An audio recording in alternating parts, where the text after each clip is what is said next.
এরকম একটি সবজি ভাজি থাকলে আর কি লাগে। তো আজ আমি ভাজি করে ফেললাম পাতাকপি দিয়ে ছোট চিংড়ি মাছ, যেটা খুবই খেতে মজা লেগেছিল গরম ভাতের সাথে এবং রুটির সাথে, পরোটার সাথেও খেতে পারেন। তো আজকে আপনাদের সাথে শেয়ার করলাম কিভাবে আমি এই পাতাকপিটা ভাজি করলাম। এদিকে পাতাকপিগুলো আগে আমি সিদ্ধ করার জন্য দিব। আগে সিদ্ধ করে নিব পাতাকপি। দিলাম একটু সামান্য পরিমাণ লবণ দিব। আপাতত আর কিছুই দিব না, সিদ্ধ হোক তারপরে। পাতাকপি ভাজি করার জন্য আমি এখানে পাতাকপিটা একটু ভাপিয়ে নিয়ে পানি ঝরাতে দিয়ে দিলাম। তারপর এর জন্য নিয়ে নিলাম টমেটো, কাঁচামরিচ, পেঁয়াজ, ধনিয়া পাতা এবং চিংড়ি মাছ। আজকে চিংড়ি মাছ দিয়ে পাতাকপিটা ভাজি করব।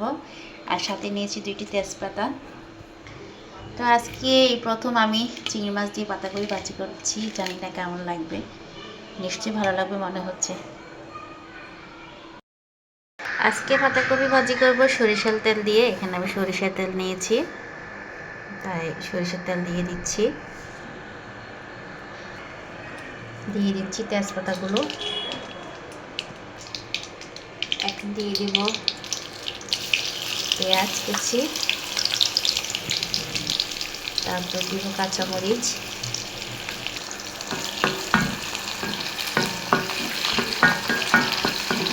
এখন একটু হালকা ভেজে নেব।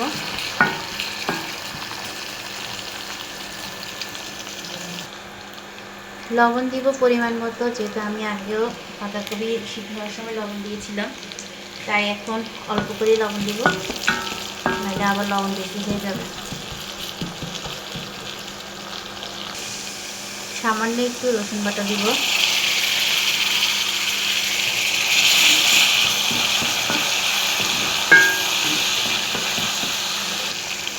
একটু জিরা গুঁড়া দিয়ে দেবো।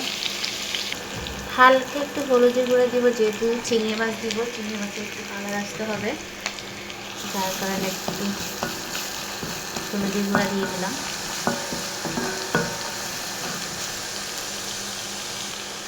দিয়ে দিচ্ছি টমেটো।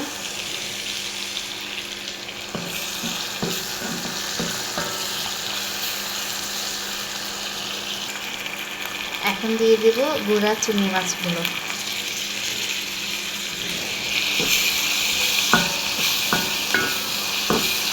চিংড়ি মাছ আমি কিছুক্ষণ একটু ভেজে নিব।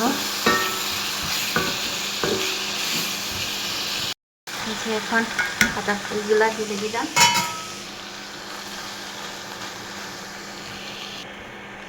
তো এদিকে আমি আরেকটু স্বাদ বাড়ানোর জন্য এখানে ম্যাজিক মশলা দিয়ে দিচ্ছি, একটু সামান্য, বেশি দিব না, অল্প একটু ম্যাজিক মশলা ইউজ করবো। এখন নাড়াচাড়া করে নিচ্ছি। এদিকে আমার পাতাকপিটা ভাজি হয়ে গিয়েছে অলরেডি। ধনিয়া পাতা দিয়ে দিলাম। ধনিয়া পাতা দিয়ে নেড়ে ছেড়ে নামিয়ে ফেলবো। তো এই হয়ে গেল আমার মজাদার পাতাকপি ভাজি, যেটা আমি গুঁড়া চিংড়ি দিয়ে ভাজি করেছিলাম। এটা আমরা গরম গরম ভাতের সাথে এবং রুটির সাথেও খেতে পারি। আসলেই খুব মজা হয়েছে, একটা টেস্টি খাবার হয়েছে। আশা করি ছোট বড় সবারই খুব পছন্দ হবে।